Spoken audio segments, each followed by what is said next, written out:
இன்றைய காணொளி விஜய் அவர்கள் மலேசியா பயணம் குறித்தும் மேலும் விஜய் அவர்கள் தற்பொழுதைய அரசியல் சூழ்நிலை குறித்தும் விளக்கக்கூடிய காணொளியாக இருக்கப் போகின்றது. நம்ம வலைவலிக்கு வருவது நீங்கள் புதியதென்றால் மறக்காமல் நம்ம சேனலை சப்ஸ்கிரைப் செய்து வைத்துக் கொள்ளுங்கள். வாருங்கள் காணொளிக்குள் செல்லலாம்.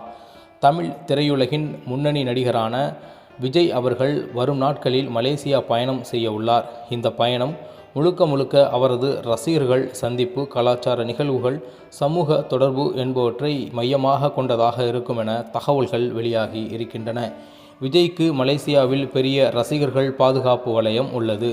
அங்கே உள்ள தமிழ் சமூகத்துடன் நேரடி தொடர்பு, ரசிகர்கள் அமைப்புகளுடன் சந்திப்பு, எதிர்கால அரசியல் தளத்தில் வெளிநாட்டு தமிழ் ஆதரவை பலப்படுத்தும் ஒரு ஸ்ட்ராட்டஜிக்காக இதை அனைவரும் பார்க்கின்றார்கள்.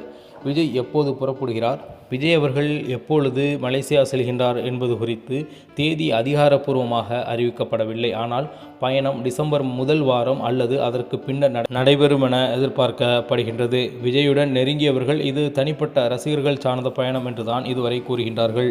விஜய் அவர்களுடைய கட்சி தற்போதைய அரசியல் சூழ்நிலை குறித்து பார்ப்போம். தற்போதைய கட்சி அடிப்படை அமைப்பு வேலைகள் தொடர்ச்சியாக நடைபெற்று வருகின்றன. மாவட்ட வாரியாக செயற்பாட்டாளர்கள் அமைப்பு விரிவாக்கம் செய்யப்படுகின்றது.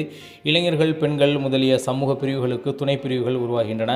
பொதுமக்கள் ஆதரவு என்பது எந்த வயது முதல் இருக்கிறது என்றால் 18 வயது முதல் 35 வயது இளைஞர்கள் வாக்காளர்களாக விஜய் அவர்களுக்கு இருப்பதாக தகவல்கள் வெளியாகி இருக்கின்றன. விஜய் எளிய குணமும், கல்வி உதவி பழக்கம், சமூக சேவை ஆகியவை மிகுந்த வரவேற்பு காரணமாக அவர் கட்சியை சிறிது கட்டமைப்பை பலப்படுத்தி கொண்டுதான் இருக்கின்றார் என்று கூற வேண்டும். எதிர்க்கட்சி எதிர்வினைகள் என்னென்ன என்பது குறித்து பார்ப்போம். சில அரசியல் கட்சிகள் இது தற்காலிகமாக உள்ளது, இது அவர் ஸ்டாராக இருப்பதால் வரக்கூடிய அலை என்று தான் கூறுகின்றார்கள். ஆனால் விஜய் பக்கம் நாங்கள் சினிமா அல்லது சேவைதான் என்ற நிலைப்பாடு தொடர்கின்றது. தேர்தலில் போட்டி, அடுத்த சட்டமன்ற தேர்தலில் விஜய் கட்சி தனியாக போட்டியிடும் வாய்ப்பு அதிகமாக இருக்கின்றது. கூட்டணி பற்றி முடிவுகள் பின்னர் அறிவிக்கப்படும் என்று கூறியிருக்கின்றார்கள். தற்பொழுது களம் கட்சியின் வேரடி முயற்சி தொடர்ச்சியாக நடைபெற்று வருகின்றது. சமூக சேவையில் விஜய் எவ்வாறு செயல்பட்டு கொண்டிருக்கின்றார் என்பதை பார்ப்போம். மாணவர்களுக்கு கல்வி உதவித்தொகை, பொருளாதார பின்தங்கிய மாணவர்களுக்கு ஆதரவு, பேரிடர் காலங்களில் உணவு உதவி, இதுபோன்ற சமூக நலப்பணிகள் விஜயின் அரசியல் களத்திற்கு நல்ல அடிப்படை என்று அனைவராலும் பார்க்கப்படுகின்றது.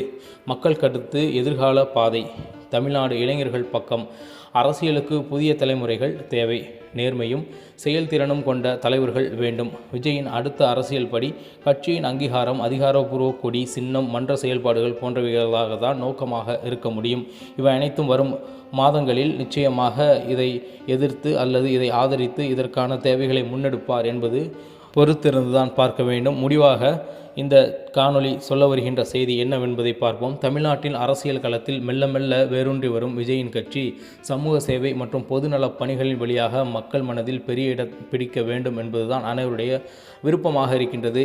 மலேசியாவில் தமிழ் சமூகத்தோடு இணையும் விஜய் இதுவும் ஒரு அரசியல் தந்திரமாகவே அனைவராலும் பார்க்கப்படுகின்றது. காதலனா, ரசிகரா, சந்திப்பா என்பதெல்லாம் காலம் கடந்து தற்பொழுது தலைவராக, தளபதியாக அல்லது எதிர்கால அரசியல்வாதியாக மக்களை சந்திக்கின்றார் என்பதுதான் மிக முக்கிய கருத்தாக இருக்கின்றது. விஜய் அடுத்த அரசியல் அத்தியாயம் தமிழ்நாட்டில் அரசியல் வரைபடத்தை மாற்றுமா? காத்திருப்போம். இது தொடர்ச்சியாக தமிழ்நாட்டு அரசியல் களத்தில் வருகின்ற 2026 தேர்தலை நோக்கி அனைத்து கட்சிகளும் செல்லக்கூடிய பாதையாகவே இருக்கின்றது. இந்த காணொளியில் அவருடைய அரசியல் பயணத்தை பற்றி நான் கூற விரும்பினேன், ஆகையால் தான் கூறினேன்.